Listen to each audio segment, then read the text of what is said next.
The Galactic Council chamber floated in the darkness of space, a massive structure of crystal and metal that sparkled like a jewel against the black. Inside, representatives from 300 different species sat in their designated seats, waiting for the emergency session to begin. The chamber was designed to make everyone feel small except for the most powerful empires. Their seats rose higher, carved from rare materials, decorated with symbols of conquest and age. Junho Kim sat in the human section, a simple chair made of steel and leather. It looked cheap compared to the golden thrones and floating platforms around him. He wore a plain black suit with a thin blue tie. His briefcase rested on his lap, old and worn at the edges. Next to him, Minji Park adjusted her translation device nervously. She had been working with Junho for 3 years, but she had never seen a full council emergency session before. The lights dimmed. A holographic display appeared in the center of the chamber, massive and bright enough to hurt the eyes. High Commander Thoraxis of the Vrin Empire materialized, his form towering over everyone. The Vrin looked like a cross between a mantis and a dragon, with 4 arms, scaled skin that shifted between purple and black, and eyes that glowed with an inner fire. Thoraxis wore armor that had been welded from the hulls of conquered ships. Everyone knew the story. Everyone feared it. Thoraxis spoke, and the translation devices converted his clicking, hissing language into something every species could understand. His voice was deep and cold. He did not waste time with pleasantries. The Vrin Empire has tolerated the expansion of humanity for long enough, Thoraxis said. You have claimed systems that border our territory. You have refused to acknowledge our superiority. You have ignored our warnings. The hologram shifted to show maps of space, with human colonies marked in red. These insults end today, Minji whispered to Junho. Should I start recording the official response template? Junho shook his head slightly, his eyes never leaving the hologram. Thoraxis continued. The Vrin Empire demands immediate compliance with the following terms. All human colonies beyond the Sol system will be surrendered to Vrin administration. All human military vessels will be decommissioned and delivered to Vrin authorities. Humanity will pay tribute of resources and technology annually. Human representatives will acknowledge Vrin supremacy in all official communications. The hologram changed again. This time it showed footage of previous wars, planets burning, ships exploding in silence, cities collapsing under orbital bombardment. Species after species had refused Vrin demands. Species after species had been crushed. The message was clear. You have 1 standard cycle to respond, Thoraxis said. Refuse, and the Vrin Armada will reduce every human world to ash. We have done this before. We will do it again. The choice is yours, but the outcome is inevitable. The hologram faded. Silence filled the chamber. Representatives from other species looked at Junho with mixtures of pity and curiosity. Some had fought the Vrin and lost. Others had surrendered without a fight. Nobody had ever won. The Vrin Empire controlled 40% of known space, and they had been expanding for 3,000 years. The Council Arbiter, a floating sphere of living crystal named Axion, spoke in its musical voice. The human delegation may respond. Every eye in the chamber turned to Junho. Minji held her breath. This was the moment where humanity would beg for mercy or try to negotiate for better terms. This was where the humans would realize they had made a terrible mistake by pushing too far into space. Junho stood up slowly. He set his briefcase on his chair and opened it with a soft click. Then he did something nobody expected. He laughed. It was not a nervous laugh or a bitter laugh. It was genuine, the kind of laugh someone makes when they hear a good joke. The sound echoed in the silent chamber, bouncing off crystal walls. Thoraxis's holographic form flickered with what might have been confusion or rage. Is the human amused by the thought of extinction? Thoraxis asked, his voice dropping even lower. Junho reached into his briefcase and pulled out a newspaper. Not a holographic display or a data pad. An actual newspaper, printed on real paper, the kind that people on Earth had used centuries ago. The pages rustled as he unfolded it. Several representatives leaned forward in their seats, confused by the primitive object. Junho walked down from his seat to the center of the chamber. His steps echoed. He moved without hurry, without fear. When he reached the holographic projector, he held up the newspaper so everyone could see the front page. "I apologize for laughing, High Commander," Junho said, his voice calm and polite. "But I thought you might want to see this before making any more threats." He placed the newspaper on the council table, sliding it across the smooth surface toward where Thoraxis's holographic form stood. The cameras zoomed in on the paper. The headline appeared on every screen in the chamber, translated into 300 languages simultaneously. Vryn 4th Fleet destroyed in Kepler sector. Total casualties, no human losses. Below the headline was a date. 3 days ago. Below the date were photographs, debris fields, shattered warships, the distinctive purple-black hull plating of Vryn vessels twisted and melted and scattered across a star system. The images were verified with Galactic Standard authentication codes. They were real. The chamber erupted into chaos. Representatives began shouting questions. Thoraxis's holographic form flickered wildly. The arbiter pulsed with bright light, trying to restore order. Junho stood calmly in the center of it all, his hands clasped behind his back.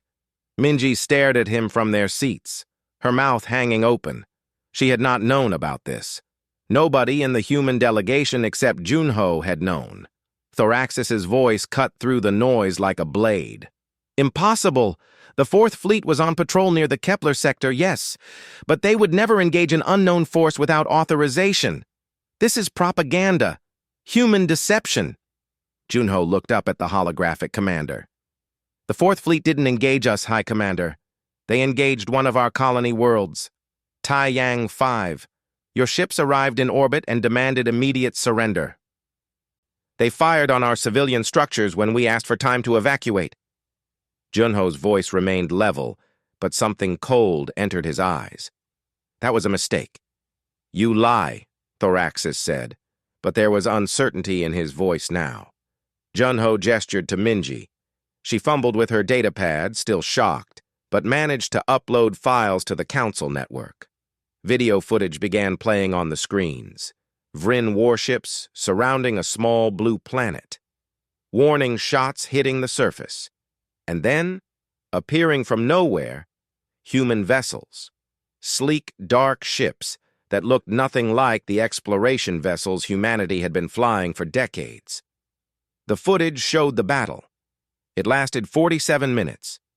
When it was over, 300 Vryn warships were debris, and the human fleet had not lost a single ship.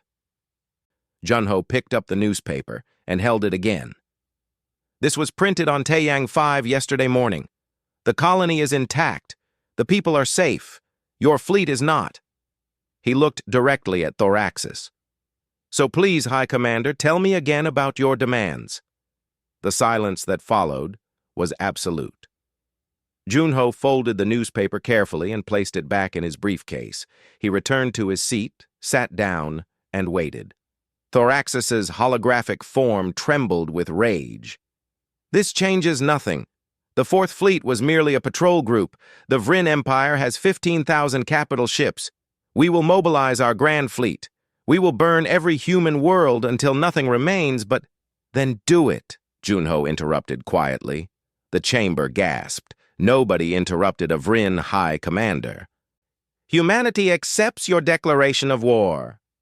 Thoraxis stared at him. "You accept?" "Yes," Junho said. He smiled slightly. "We accept." The hologram cut out abruptly. The emergency session ended without formal conclusion.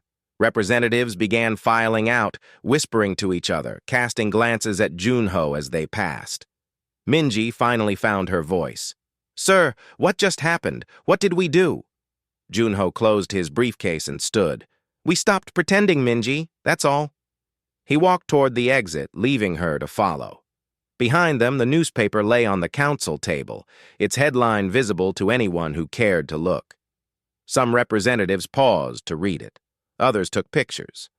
By the end of the day, every government in the galaxy had a copy. The war everyone expected had already begun and ended. Nobody just knew it yet, except for one human with a briefcase and a newspaper. The Galactic Council reconvened 6 hours later. This time, every seat was filled. Word had spread across the galaxy faster than light itself. The humans had destroyed a Vryn fleet.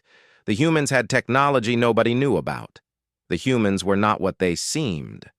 Junho sat in the same chair, wearing the same suit, holding the same briefcase.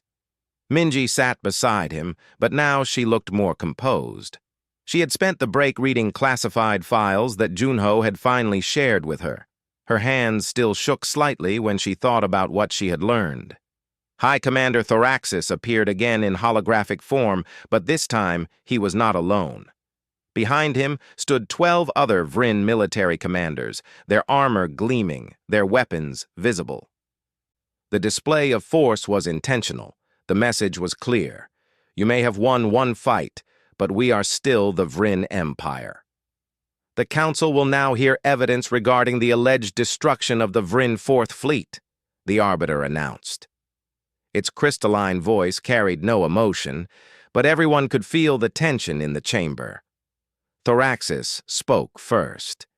The Vryn Empire disputes the human claims. Our communication with the Fourth Fleet was interrupted 3 days ago due to what we believed was a solar storm in the Kepler sector. We have not received confirmation of their destruction. The humans have provided only propaganda and manipulated footage. Junho stood. We expected you to say that, High Commander. That's why we brought additional evidence. He nodded to Hyunwoo Lee, a young man in a military uniform who sat 3 rows behind the main delegation. Hyunwoo stood and walked to the central display console. He looked nervous, but his hands were steady as he began uploading files. The screens filled with data, coordinates, timestamps, weapon discharge records, ship identification codes. Then came the footage, but not from human sources. These were recordings from Vryn ships themselves, recovered from their emergency beacons. The beacons that activated automatically when a ship was destroyed. The Council watched in silence as the footage played. It showed the battle from the Vryn perspective. Human ships appearing without warning, moving in patterns that should not be possible, firing weapons that tore through Vryn shields like paper. The footage cut off when each ship was destroyed. But there were dozens of recordings, dozens of different angles, all showing the same thing. Thoraxis said nothing. His holographic form remained still. The Fourth Fleet engaged our colony, Junho said quietly. They fired on civilian structures. They killed 237 people in the initial bombardment. That colony was home to 15,000 humans. He paused. We responded appropriately. A representative from the Talrix Confederation, a species that looked like walking trees, spoke up.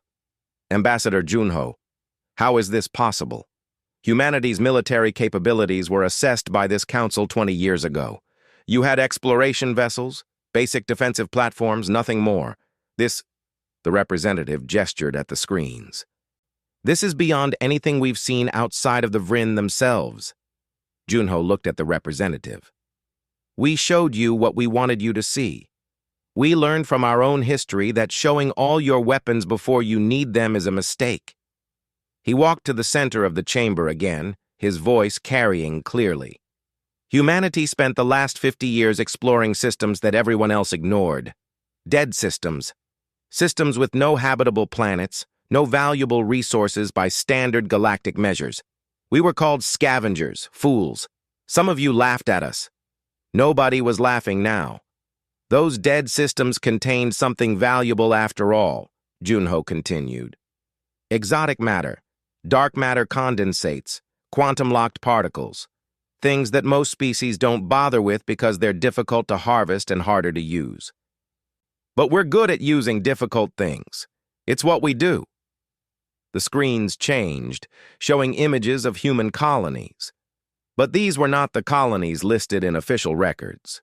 These were new, bigger, hidden in those dead systems, built into asteroids and dead moons, camouflaged so well that even advanced scanners would miss them. Our official population is listed as 42 billion, Junho said. The actual number is closer to 800 billion. We've been growing for decades while everyone thought we were struggling to survive. He looked directly at Thoraxis. We weren't hiding because we were afraid. We were hiding because we weren't ready to stop hiding yet. But you forced our hand. Somin Kang stood up from the human delegation. She was a small woman with gray hair and glasses, wearing a simple white lab coat. She looked like someone's grandmother. She was actually Earth's chief weapons engineer. "May I explain the technical aspects?" she asked. Junho nodded. Somin approached the display and brought up schematics. Human military doctrine is based on a simple principle. Never start a fight, but always be ready to end one. We don't build weapons to conquer. We build them to defend. But our definition of defense is comprehensive. The schematics showed ship designs. The vessels were sleek and dark, built for speed and stealth.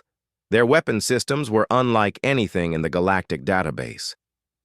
"We call these Shadow-class destroyers," Somin said. "They use quantum displacement drives, which means they can move through space without actually traveling through it. They're not faster than light. They're outside of normal space entirely, until they choose to appear." She adjusted her glasses. "That's why the Vryn Fourth Fleet never saw us coming. We were already there. We were just in a different layer of reality." Murmurs spread through the council. Several representatives checked their translation devices, thinking they had misheard. Somin continued. "Our weapons use gravitational manipulation. We can create localized gravity wells, crush ships with their own mass, or tear them apart with tidal forces. It's very efficient, very clean, no radiation, no collateral damage to nearby planets." She said this as if she were describing a new type of kitchen appliance. "How many of these ships do you have?" asked a representative from the Keshan Unity, a species known for their military analysis. Somin looked at Junho. He nodded again. 3,000 Shadow-class destroyers, Somin said. 500 carrier vessels, 200 siege platforms, and 12 Titan-class dreadnoughts. She paused. "That's just the military fleet. We also have civilian vessels that can be armed within hours if needed. Another 8,000 ships." The numbers hung in the air.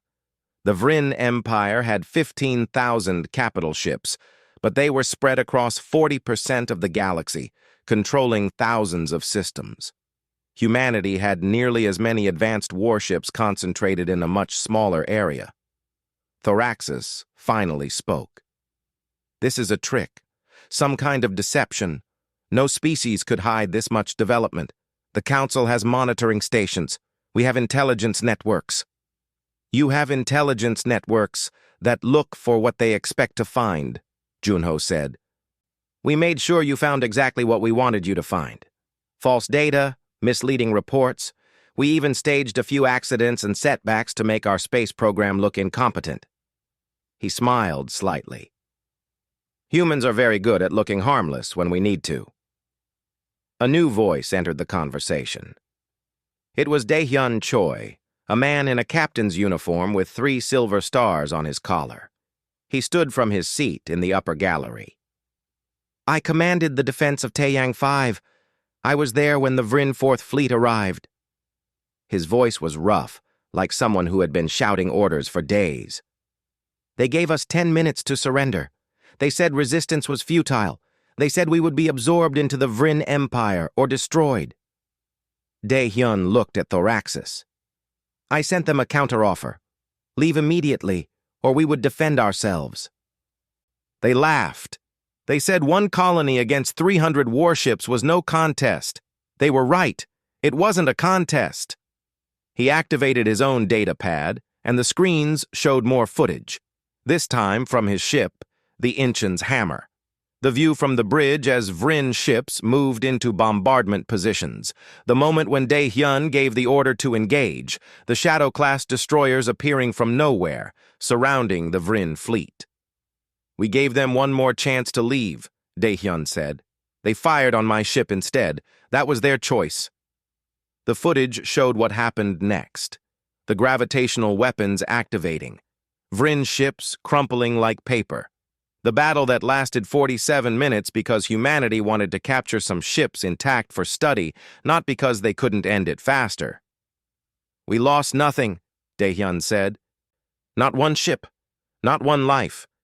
We brought our people home, and we made sure the Vryn understood what happens when you attack human families." He sat back down. The council chamber was silent. Representatives looked at each other. Some looked frightened. Others looked impressed. A few looked angry that humanity had deceived everyone for so long. The arbiter spoke. "This council must deliberate on these revelations. However, it appears that humanity has indeed defended itself successfully against Vryn aggression. The question now is whether this will escalate into a larger conflict." Thoraxis's holographic form expanded, growing larger and more intimidating. "This changes nothing.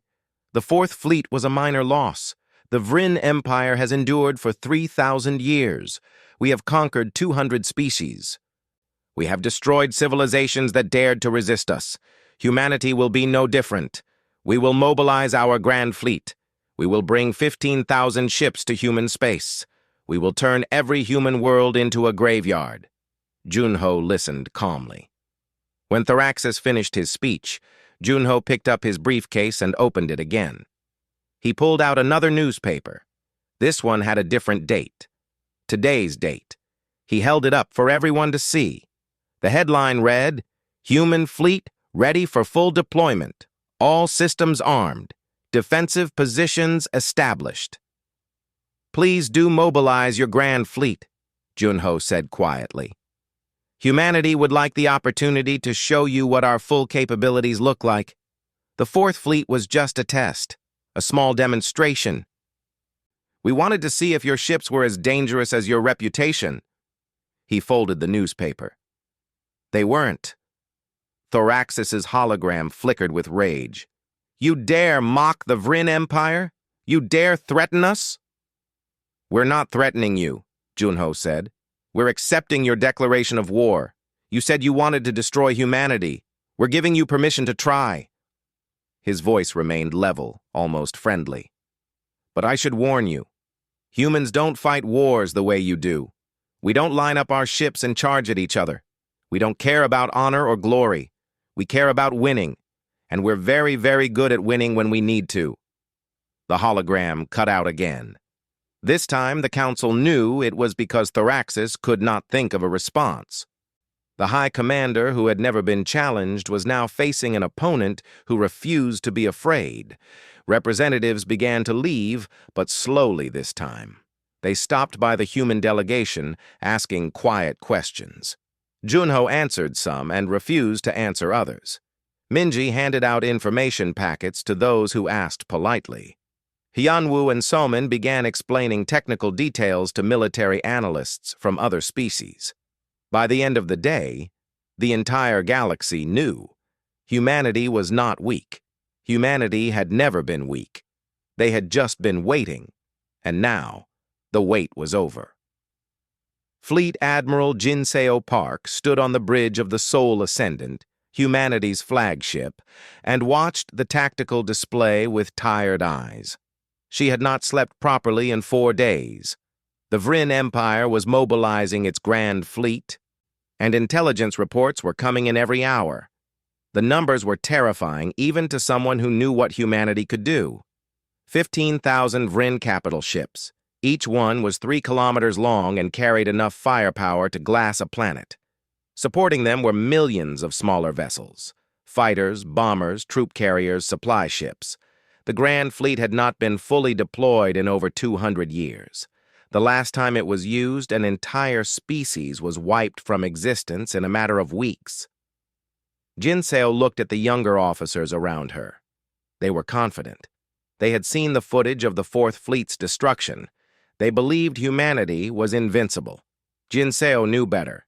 She had studied military history from 100 different worlds. Confidence killed more soldiers than enemy weapons ever did. "Status report," she said. A young woman named Unji Cho stepped forward. She was the civilian coordinator for the outer colonies, responsible for evacuation protocols. "Admiral, we've successfully evacuated 70% of the frontier colonies.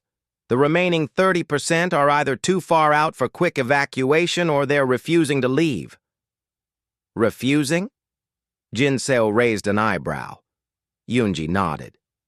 "New Busan colony sent a message. They said they're not running. They want to volunteer for protocol firebreak." Jinseo closed her eyes for a moment. Protocol firebreak was the plan nobody wanted to use. It meant turning colonies into fortified positions, using the civilian population as bait to draw enemy forces into kill zones. It was effective. It was also brutal. Every person who volunteered knew they might not survive. "How many colonies are volunteering?" Jinseo asked. 12 so far," Yunji said quietly. 17,000 people total. The bridge was silent. 17,000 people willing to risk everything to slow down the Vryn advance. Jinseo had fought in 3 wars during her career. She had seen heroes and cowards. These colonists were neither. They were just people doing what they thought was right. "Approve their request," Jinseo said. "But I want full defensive platforms installed at each colony within 48 hours. Nobody faces the Vryn alone." While humanity prepared, the Vryn Empire was making its own plans. Grand Marshal Vectros commanded the Grand Fleet from his flagship, the Extinction's Herald. He was older than most Vryn commanders, with scars covering his scaled body. Each scar represented a battle won. He had hundreds of them.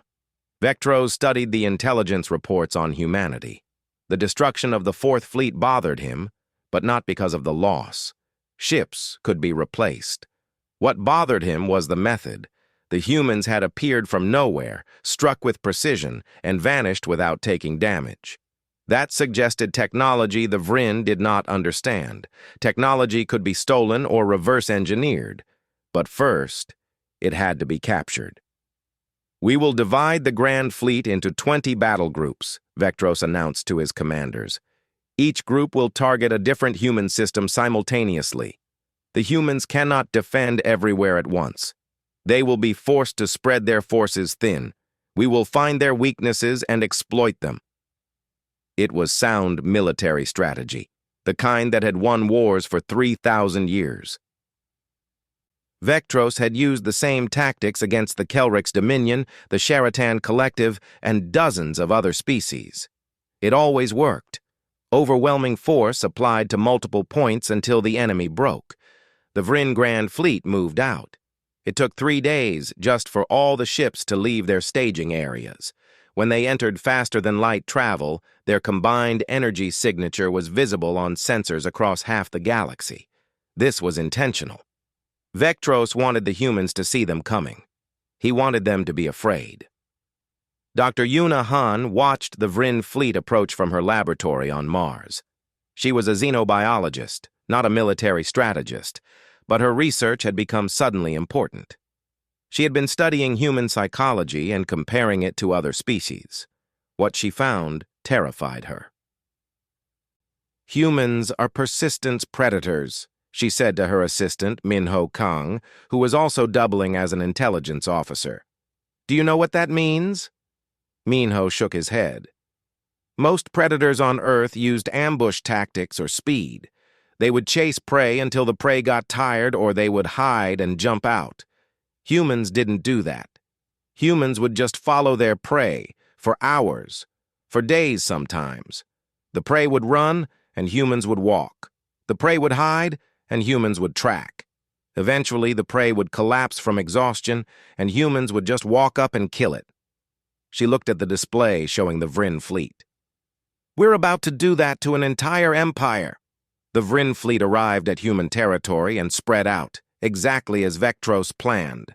20 battle groups, each with hundreds of capital ships, descended on 20 different star systems. They expected fierce resistance. They expected humans to defend their colonies desperately. Instead, they found empty space. The colonies appeared abandoned. Life support was running, but there were no people, no ships, no defensive platforms, just empty buildings and silent streets. Vectros ordered his forces to occupy the systems and establish control. Standard procedure. Once you controlled the territory, you could deal with any resistance later. That was when the attacks began. Human ships appeared from nowhere, struck at supply lines, and vanished before the Vryn could respond. A convoy of fuel tankers would be traveling between systems, and suddenly a Shadow-class destroyer would materialize, destroy half the convoy, and disappear. A battle group would be settling into orbit around a captured colony, and gravitational weapons would activate from hidden platforms, crushing 3 or 4 ships before the platforms were even detected. Vectros realized his mistake too late. The humans had not abandoned their colonies. They had evacuated the civilians and turned the colonies into traps. Every system the Vryn occupied became a battlefield where the humans held every advantage. The war turned into a nightmare for the Vryn Empire.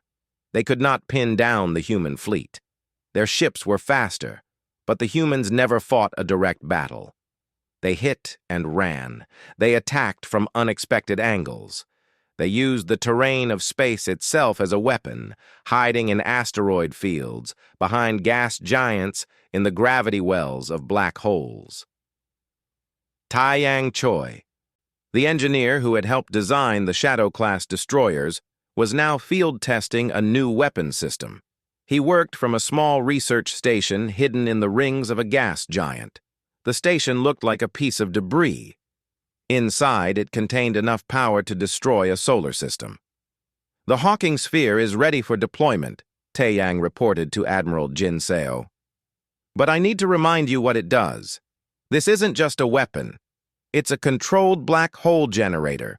Once activated, it will create a gravitational singularity that will consume everything within a set radius. The radius we've calculated is approximately 5 million kilometers. "How long until it deactivates?" Jinseo asked. 17 minutes. The exotic matter containment will collapse after that, and the singularity will evaporate harmlessly. But for those 17 minutes, nothing can escape. Not ships, not light, not even radio signals. Jinseo looked at the tactical display. The Vryn had occupied the Kronos system with 600 warships. It was their largest concentration of forces, meant to serve as a staging ground for deeper strikes into human territory. The system had been evacuated. There were no human civilians anywhere near it. "Deploy the Hawking Sphere," Jinseo ordered. Taiyang activated the device. It looked like a simple metal sphere, about the size of a basketball. It was launched from the research station using a conventional rocket, the kind that would not attract attention. The sphere drifted into the center of the Vryn fleet formation. For a few seconds, nothing happened. The Vryn detected the object, but dismissed it as debris or a sensor malfunction. Then the sphere activated. Space itself seemed to bend. Light from nearby stars stretched and twisted. The Vryn ships closest to the sphere found their engines failing as gravitational forces overwhelmed their systems. They tried to escape, but their ships were already being pulled toward the singularity. The sphere created a black hole roughly the size of a small moon. It grew as it consumed matter, feeding on the Vryn ships. The warships fired their weapons at it, but energy and matter both fell into the event horizon. Nothing escaped. Nothing could escape. For 17 minutes, the Vryn occupation fleet in the Kronos system ceased to exist. 600 capital ships, along with thousands of support vessels, were compressed into a point of infinite density. When the exotic matter containment failed, the singularity evaporated in a burst of Hawking radiation, leaving behind nothing but scattered atoms. The footage was transmitted to every military command center in the galaxy. Humanity had not just destroyed a Vryn fleet. They had deleted it from existence using a portable black hole. Vectros watched the footage from his flagship. His commanders stood in silence.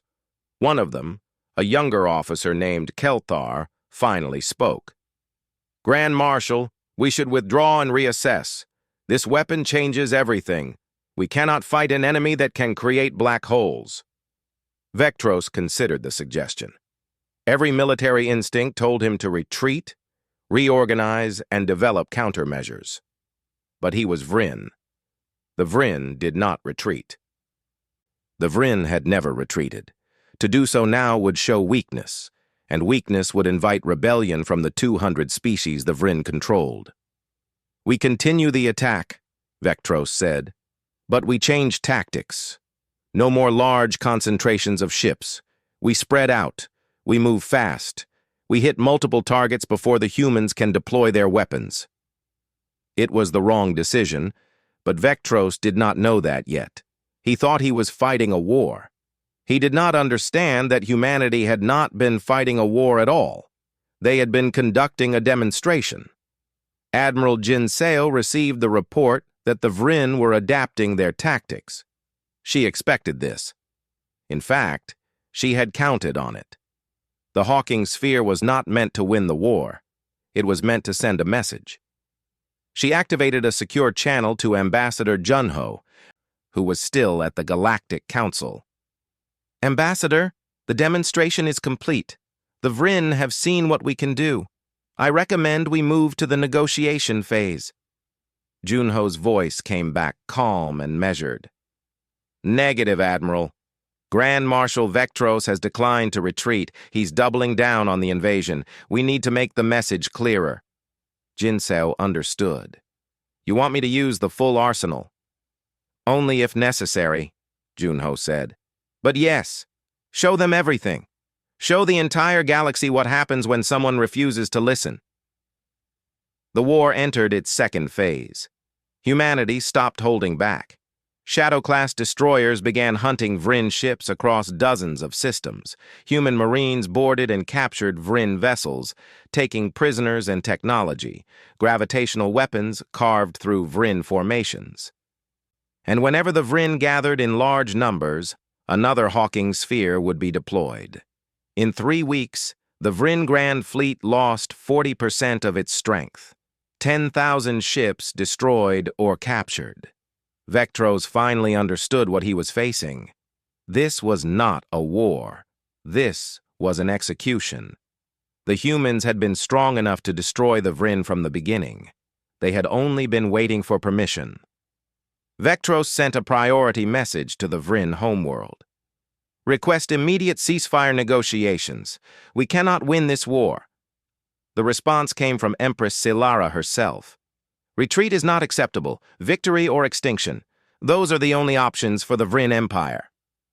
Vectros looked at his shattered fleet and made a decision that would haunt him. He would follow orders. But he would not sacrifice his remaining ships for nothing. He sent a coded transmission to Admiral Jinseo on an open channel, using old Vryn battle language that his Empress would not understand. "Human Admiral, I am Vectros.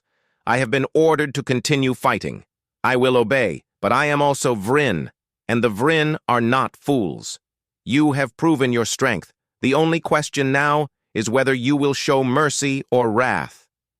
Jinseo read the translation 3 times. Then she sent a response. "Grand Marshal, humanity does not seek your extinction. We seek peace. Withdraw your forces. Let us talk." Vectros did not respond. He could not. His orders were clear, but his ships began to pull back anyway, slowly, carefully, looking for an excuse to disengage without violating direct commands. Junho received the intelligence reports and smiled. The war was almost over. Now came the hard part. making peace with an empire that had never known defeat. The Vryn homeworld, Vryn Prime, had not seen a military defeat in 3,000 years. Its cities were built from the hulls of conquered ships. Its monuments celebrated victory after victory. The population had grown up believing that the Vryn Empire was eternal and unstoppable. Now, for the first time in living memory, they were afraid. Grand Marshal Vectros returned to Vryn Prime in disgrace. His flagship, the Extinction's Herald, limped into orbit with a damaged hull and depleted energy reserves. Of the 15,000 ships he had commanded, barely 4,000 remained. The rest were destroyed, captured, or scattered across space, trying to find their way home. Empress Silara summoned him to the throne room immediately. She sat on a chair carved from a single piece of asteroid iron, wearing armor that had belonged to conquerors going back centuries. Around her stood the War Council, 12 of the most powerful military commanders in the Empire. They looked at Vectros with expressions ranging from anger to pity. "You have failed," Silara said. Her voice was cold and precise. "The Grand Fleet is broken. Our enemies see us as weak. Species we conquered decades ago are already planning rebellions. You were supposed to crush humanity in weeks. Instead, you have given them a victory that will echo for generations." Vectros bowed his head. "Your Majesty, I underestimated the humans. We all did. They possess technology that we cannot counter with conventional warfare. Their weapons bend the laws of physics. They can create black holes. They can appear and disappear at will. They fight like nothing we have ever faced. Then we will adapt," Silara said. "We will study their technology. We will develop countermeasures. The Vryn Empire has survived for 3,000 years because we learn from our enemies." One of the War Council members, an older commander named Thexis, spoke up. "Your Majesty, with respect, we do not have time to adapt. The humans have offered ceasefire terms. We should consider them." "Never," Silara said. "The Vryn do not negotiate from weakness. We will find another way." On Earth, Minho Kang was working late in the intelligence division when the alert came through. His screens lit up with priority warnings. He read the report twice before running to find someone with higher clearance. He found Haeun Song, one of the senior diplomats, drinking coffee in her office. "Ma'am, we have a problem, a big one." Haeun looked up. "What kind of problem?" "The Vryn are preparing to deploy a forbidden weapon, something called the Void Scream." Minho transferred the files to her display. "According to our intelligence, it's a device that ruptures subspace across an entire sector.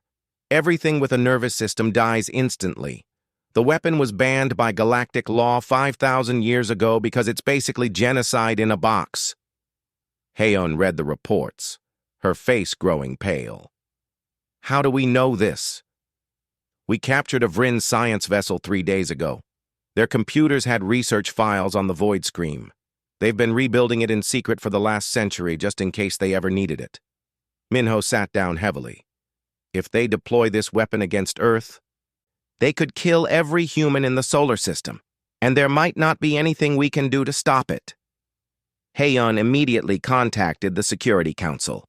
Within an hour, every important person in Earth's government was on a conference call. General Kiwan Cho represented the military. Ambassador Junho joined from the Galactic Council station. Scientists, diplomats, and political leaders all connected remotely. "Options?" said the Secretary General, a woman named Jiwon Lee, who had been leading humanity through the crisis. "What can we do?" Dr. Jiwon Lee, the theoretical physicist who shared the Secretary General's name but was not related, spoke first. "I've been studying Vryn ruins for 20 years. I know about the Void Scream. The good news is that we've already developed countermeasures. We found the weapon's technical specifications in an archaeological site on Vryn 4, a planet they abandoned centuries ago. We built defensive systems based on those specifications. You built countermeasures for a weapon we didn't know existed? General Kiwan asked. We build countermeasures for everything, Dr. Jiwan said. That's the whole point. Humanity's defensive strategy is based on assuming that everyone will eventually try to kill us. So we prepare for every possible scenario, including ones that seem impossible. Junho spoke from his remote connection. Can we neutralize the void scream if they deploy it? Better than that, Dr. Jiwan said. We can reflect it. The weapon works by creating a subspace rupture that propagates outward. Our reflection array can create an inverse rupture that cancels the original and sends the energy back to its source through a subspace tunnel. If the Vrin fire the void scream at us, it will hit them instead. The conference call went silent. Someone finally said what everyone was thinking. That would kill billions of Vrin, maybe trillions, depending on where they fire it from. Yes, Dr. Jiwan said quietly. Which is why we need to make sure they know about the reflection array before they use the weapon. This has to be a deterrent, not a revenge mechanism. Junho made the decision. I'll deliver the message personally. I'm requesting permission to travel to Vrin Prime. That's a suicide mission, General Kiwan said. They'll kill you the moment you arrive. Maybe, Junho said. But maybe not. The Vrin follow rules, even when they're losing. I'm a diplomatic representative.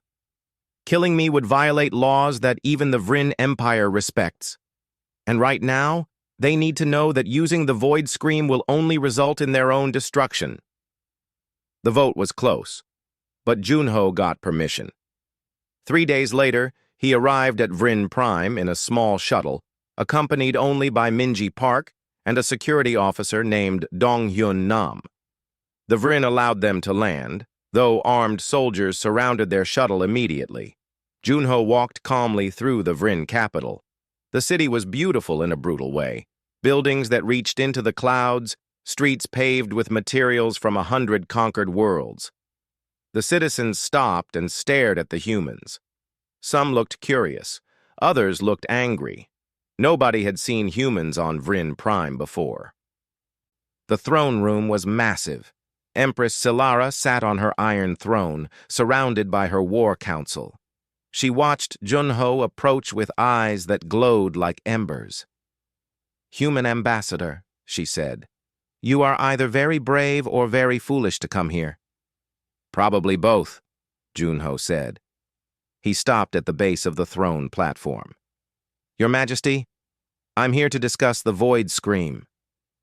The war council shifted uncomfortably. Silara's expression did not change. I do not know what you are referring to. Yes, you do, Junho said calmly. And you're planning to use it. You think it's your last weapon, the thing that will turn the war in your favor. But it won't. It will only ensure mutual destruction. He pulled out a datapad and set it on the floor. A hologram appeared showing technical specifications for the reflection array. We know about the void scream. We've known for decades. We prepared countermeasures. If you deploy that weapon against any human world, it will be reflected back to Vrin space. Every ship, every station, every planet within range will experience the same rupture you tried to inflict on us. Silara leaned forward. You would commit genocide? No, Junho said. You would. We're just making sure you understand the consequences. If you use the void scream, you kill yourselves. We don't want that. Despite everything, humanity does not seek the extinction of the Vrin species. We just want you to stop trying to conquer us. Thexus, the older commander, spoke up. Even if this is true, what prevents us from using conventional weapons to overwhelm you? We may have lost the Grand Fleet, but we still have defensive forces. Millions of ships protecting our core worlds. You could try, Junho said. But you already know how that will end.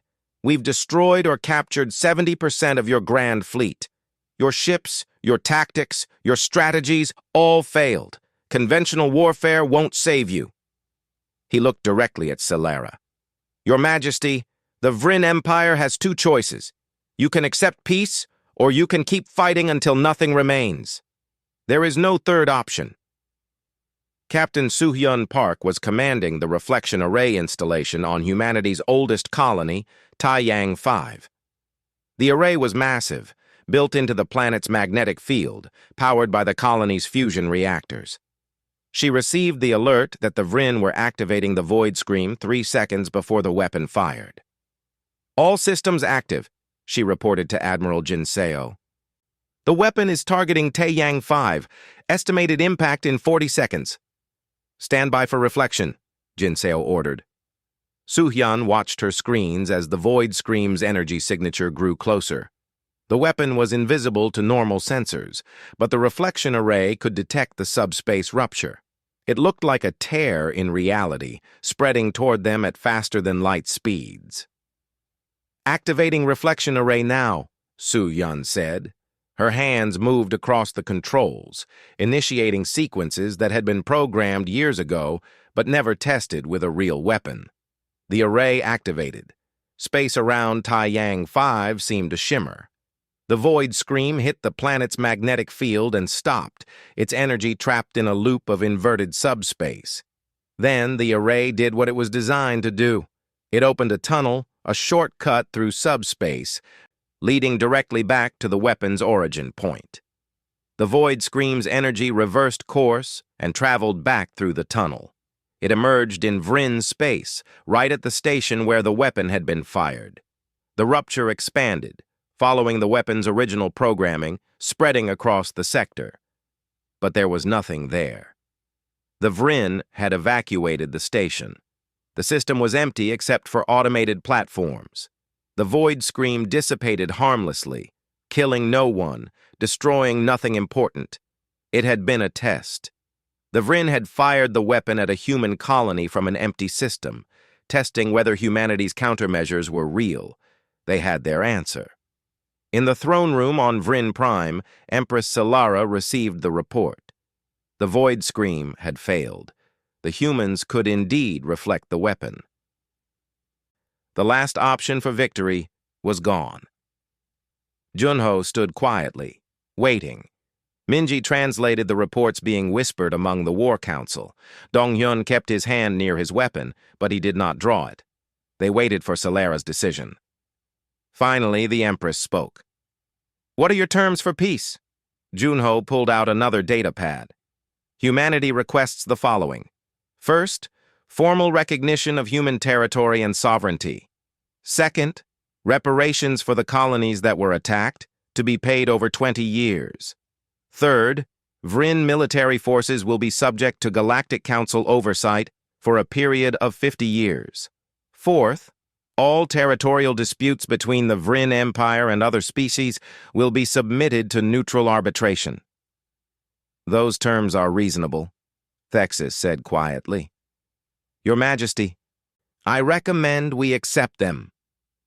Solara looked at Junho for a long moment. Then she asked the question that had been haunting her. "Why? Why didn't you destroy us? You have the power. We attacked you. We would have shown no mercy. Why do you offer us peace?" Junho smiled slightly. "Your Majesty, I'm Korean. My ancestors lived on a peninsula that was invaded dozens of times over thousands of years. We learned something important from that experience. Today's enemy can become tomorrow's friend if both sides choose wisdom over vengeance. Humanity doesn't want to rule the galaxy. We just want to live in it peacefully, and we believe the Vrin can learn to do the same." The throne room was silent. Then Solara stood. "The Vrin Empire accepts your terms. Let there be peace between our peoples." Junho bowed respectfully. The war was over. Now came the harder work of building something that would last. The Treaty of Axiom Prime was signed 6 months after the war ended.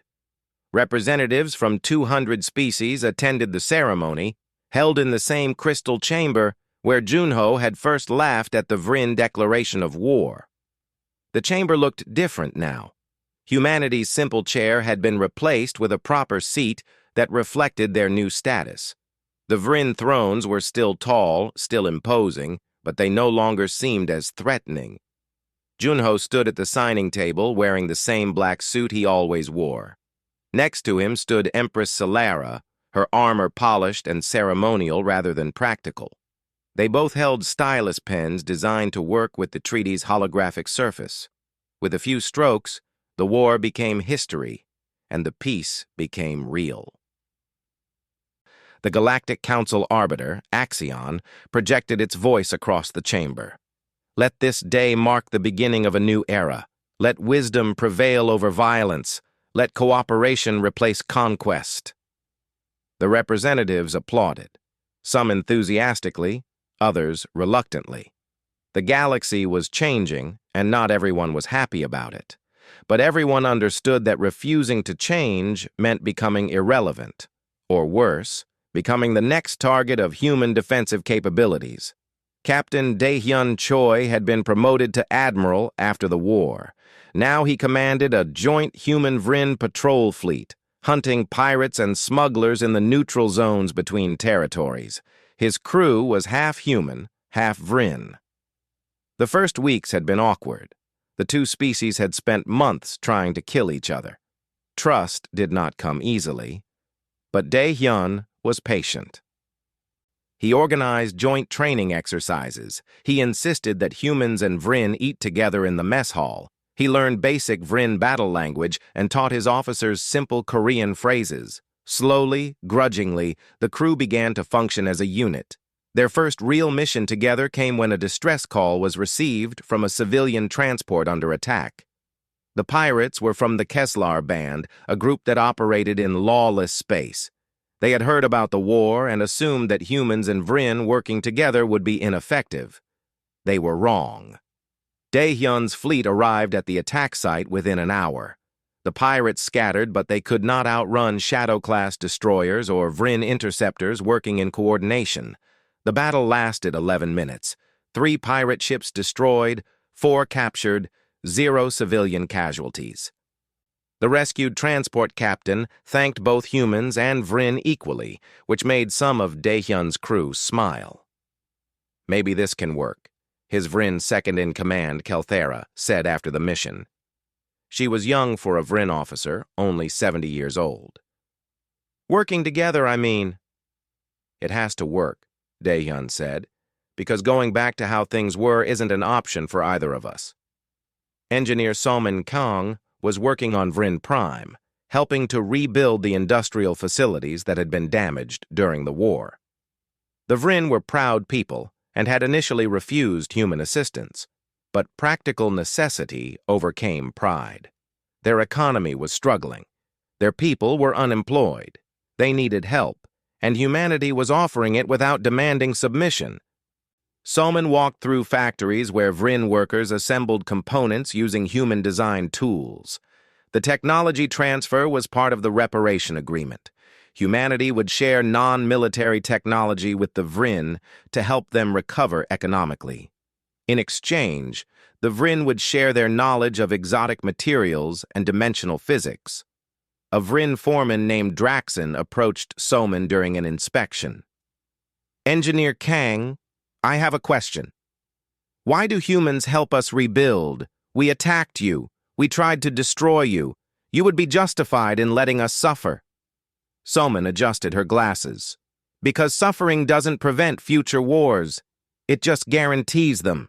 If we leave you broken and desperate, eventually you'll have no choice but to fight again, just to survive. But if we help you recover, maybe next time there won't be a war at all. Draxon thought about this. Humans are strange, but perhaps not foolish. We're definitely strange, Salman agreed with a smile. Dr. Yuna Han made a discovery that changed everything. She was studying genetic samples from both humans and Vryn, comparing them for a medical research project. The goal was to understand whether human medicines could work on Vryn biology. What she found was unexpected and profound. She called an emergency meeting with the scientific community. Representatives from 20 species attended the presentation, including several Vryn biologists. Ladies and gentlemen, Yuna began, I need to show you something remarkable. Human and Vryn DNA share a common structure that shouldn't exist.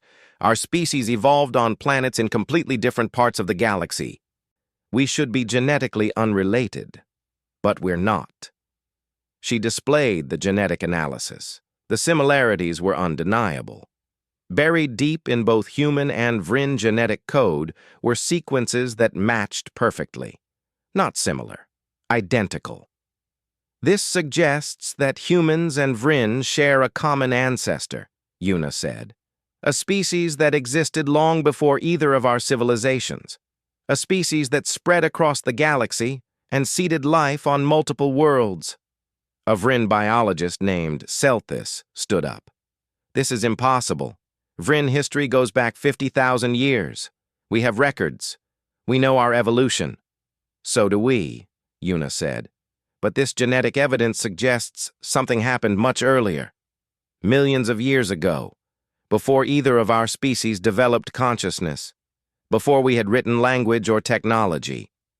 Someone was moving through the galaxy, leaving genetic markers. The question is why? The implications spread through the scientific community like wildfire. If humans and Vryn were related, then how many other species shared this connection? And who were the ancestors that nobody remembered? Minji Park opened a translation academy on Earth. She had seen how critical clear communication was during the war and the peace negotiations. Misunderstandings could start conflicts. Good translation could prevent them. The academy accepted students from all species. Humans, Vryn, Keshin, Talrix, dozens of others. Young people who wanted to build bridges instead of walls. The curriculum was demanding. Students had to learn not just languages, but cultures, histories, and ways of thinking. On graduation day, Minji addressed the first class. 30 students stood before her, representing 15 different species. You are learning to translate words, she said. But your real job is to translate intentions, to help different peoples understand each other. This is harder than any combat. It requires patience, empathy, and the willingness to admit when you're wrong. But if you do this work well, you might prevent the next war. One student, a young Vryn named Kelthor, raised his hand. Teacher Park, what if people don't want to understand each other? What if they prefer to fight? Then you keep trying anyway, Minji said. Because giving up means accepting that conflict is inevitable, and I refuse to accept that. Researcher Jun Kim was working late in the classified archives when she found the file that nobody was supposed to find. It was buried in data recovered from the ancient derelict ship, the one that humanity had discovered decades ago and used to develop their advanced technology. The file contained a message. It had been written in a language that took June 3 months to translate using linguistic algorithms and pattern recognition. When she finally decoded it, she sat in silence for an hour, reading it over and over. The message was a warning. We were called the Watchers. We crossed the galaxy in an age before your species existed. We built wonders. We created weapons that could reshape reality. We thought ourselves gods. That hubris destroyed us. We went to war over ideological differences too small to remember. We used our weapons without restraint. In the end, we killed ourselves, leaving only ruins and warnings. Whoever finds this message, learn from our mistakes. Strength without wisdom leads only to oblivion. The tools we leave behind can save you or destroy you. Choose carefully.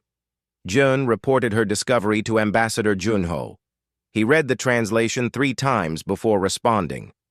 This information cannot be made public yet. People need time to adjust to peace before we tell them that everything we built might lead to the same fate as an extinct species. What do we do? Jun asked. We learn, Junho said. We take the warning seriously, and we make sure humanity doesn't repeat the Watcher's mistakes. 6 months after the treaty signing, Junho addressed the Galactic Council again. This time, he proposed something radical, the concordance principle. a framework for limiting the proliferation of extinction-level weapons. No species should possess the power to destroy civilizations without oversight, Junho said. This includes humanity. We voluntarily offer to dismantle our Hawking spheres, our most powerful weapons. But we ask that others do the same with their equivalent arsenals. The proposal caused immediate controversy. Some species saw it as weakness, others saw it as a trap. But slowly support began to build. The Vryn Empire shocked everyone by being the second to agree. Empress Solara announced that the Vryn would dismantle their remaining Void Scream devices and submit their military to expanded council oversight. Other species followed: the Thalax Confederation, the Crystalline Collective, the Cation Unity. Not everyone agreed. Some species kept their weapons, but enough signed on that the concordance principle became real. 5 years passed. The galaxy adjusted to the new balance of power. Humanity was recognized as a major species, with all the responsibilities that came with it. The Vryn Empire shrank territorially, but grew economically as they focused on trade instead of conquest. Dozens of species that had been conquered by the Vryn negotiated independence, and humanity helped mediate those negotiations. Junho was promoted to Secretary General of Human Colonial Affairs. He spent his days meeting with representatives from new species, negotiating trade agreements, and resolving disputes. It was exhausting work, but he preferred it to war. One day, a delegation arrived from a newly contacted species on the galactic rim. They had just achieved faster-than-light travel and were eager to meet the established powers. They had heard stories about humanity, stories about the species that defeated the Vryn Empire. They arrived nervous and awed. Junho welcomed them personally. He wore his usual black suit. He brought them to a meeting room that was deliberately simple and comfortable rather than intimidating. He offered them tea, a Korean blend called cha, and performed a traditional tea ceremony that had been practiced on Earth for thousands of years. "Welcome to the galactic community," Junho said. "We're glad you're here." The lead delegate, a being with 6 limbs and crystalline skin, relaxed visibly. "Secretary General Junho, we were told that humans are the most powerful military force in the galaxy. We expected something more threatening." Junho smiled. "We are powerful, but power is just a tool. How you use it matters more than having it. We learned that lesson the hard way." He spent 3 hours talking with the delegation. He told them about Earth's history, about the wars and conflicts, about the mistakes and the learning. He told them about the war with the Vryn, but he focused on the peace that followed. He explained the concordance principle and invited them to join. At the end of the meeting, Junho gave them a gift: a newspaper printing press, complete with instructions for use. The delegates looked confused. "This is archaic technology," one of them said. "Why give us something so old?" Junho touched the press gently. "Because sometimes the simplest tools carry the most important messages. A newspaper is direct, honest, undeniable. You can hold it in your hands. You can read it at your own pace. In a galaxy full of advanced technology, sometimes what we need most is something simple and true." He paused, remembering the day he pulled out that first newspaper in front of the Vryn commander. And because making someone pause to read, to think, to understand, that makes all the difference between war and peace. The delegation left Earth with the printing press and with something more valuable than any technology. They left with hope that the galaxy could be more than a collection of competing empires. That cooperation was possible, that different species could work together instead of conquering each other. That night, Junho sat alone in his office. He kept the original newspaper in a frame on his wall. The headline that had started everything: Vryn 4th Fleet destroyed in Kepler sector. He looked at it and thought about how close humanity had come to becoming the very thing they fought against. An empire drunk on its own power, believing that strength alone solved problems. He opened his personal journal and wrote, "We showed the galaxy that we could destroy them. That was necessary. They needed to respect us. But now we must show them something harder. We must show them that we choose not to destroy, that we choose cooperation over conquest. True power is not the ability to win every fight. True power is the wisdom to prevent fights from starting. That is the lesson humanity must never forget." Years later, historians would point to this moment as the turning point. The moment when the galaxy moved from an age of empires to an age of cooperation. It was not perfect. There were still conflicts. There were still wars. But they were smaller, more contained, more focused on resolution than annihilation. And in every major negotiation, in every peace treaty, there was always a human representative. Usually they carried a briefcase.